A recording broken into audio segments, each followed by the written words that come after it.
All right, we've got a 2012 Polaris Ranger 500. Customer brought it in. It just wasn't running right. And I want to go through a couple different options that it could be with you. And I'm going to show you how to fix that problem. It's idling pretty rough. Sometimes it wouldn't start. Sometimes it would die.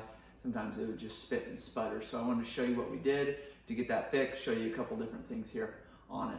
If you found this video helpful, make sure you give us a thumbs up, hit the subscribe button and the notification bell so you know when we post more videos on the Polaris Rangers.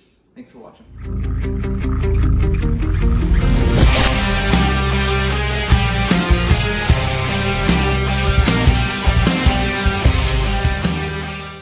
All right, when my customer had told me that his Ranger was not running right, first thing I thought was potentially the spark plug. These just have a single cylinder, so they've got one spark plug.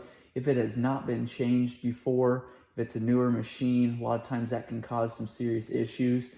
Next thing I thought of was possibly an air leak. So that was the first thing that I checked.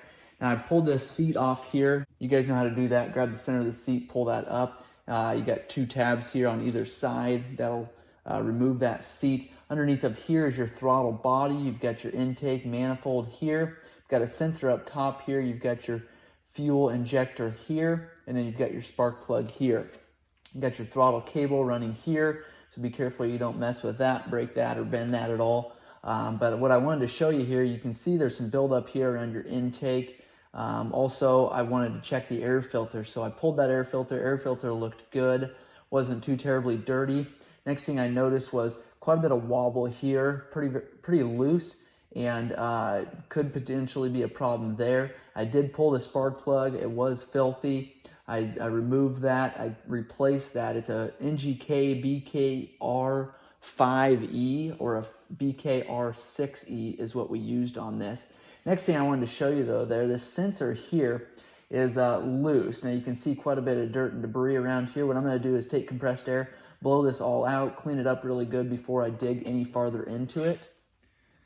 Because of the wiggle that's in here, what I wanted to do is pull this Phillips screw here, remove this sensor, and see if maybe there's a seal in here that's broken or see what the issue is. So I'm going to grab a Phillips screwdriver, remove this one single clamp up top here, fairly small Phillips screw going in here. So just be careful you don't use too big of a screwdriver. You're going to potentially have some problems here.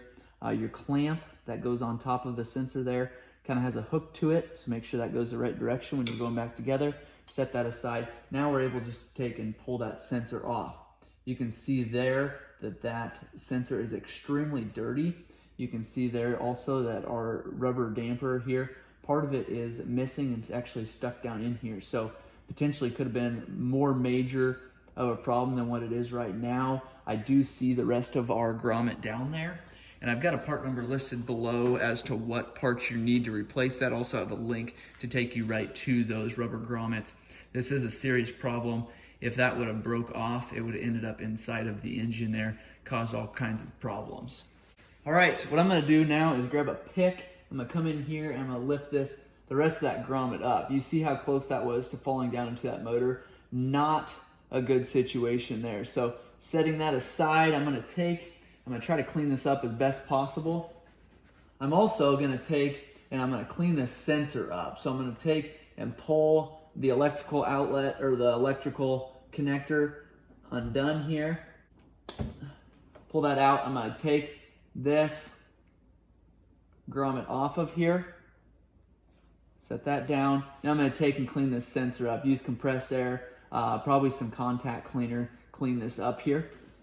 All right, if you've used any kind of explosive cleaner on here, say a carbon choke cleaner or something similar to that, you want to make sure you get it dried out really well before going back together.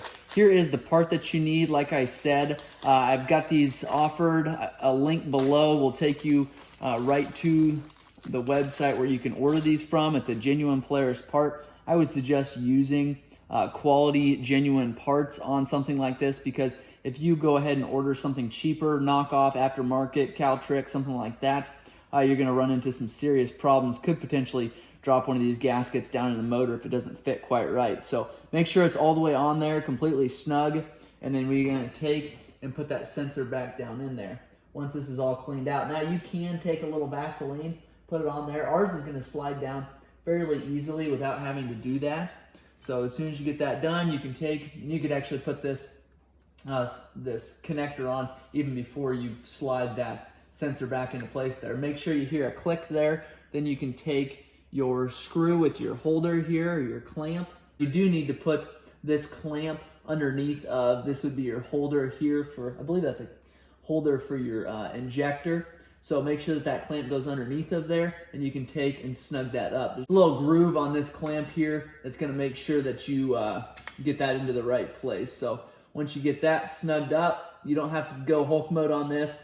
You're going into an aluminum manifold here. You don't want to break or strip that screw off of there, so don't go nuts on it. But then you can see there, that's a lot more firm. It's a lot more sealed up. Do want to make sure, because of the amount of dirt and debris in this area here, I'm just going to take and double check that these clamps are tightened up here. There was no reason, he said he didn't mess with this at all, no reason that these clamps were loose, but I'm just going to double check them here while I'm there. Again, make sure that spark plug's clean, because you would have sucked some dirt in here when this rubber grommet here was loose. So you want to make sure that that spark plug is cleaned out, just to make sure that your Ranger is going to run properly. So that is how we fix the intake leak on the Polaris Ranger 500. Again, if you guys have questions or comments, make sure and leave those below. We've got several other videos on the Polaris Ranger, the 500, the 570, the 800, 700, 900, 1000. You guys make sure and check those out. If you found these videos helpful, give us a thumbs up, share them with your friends and family. We appreciate all you guys' support. Thanks for watching.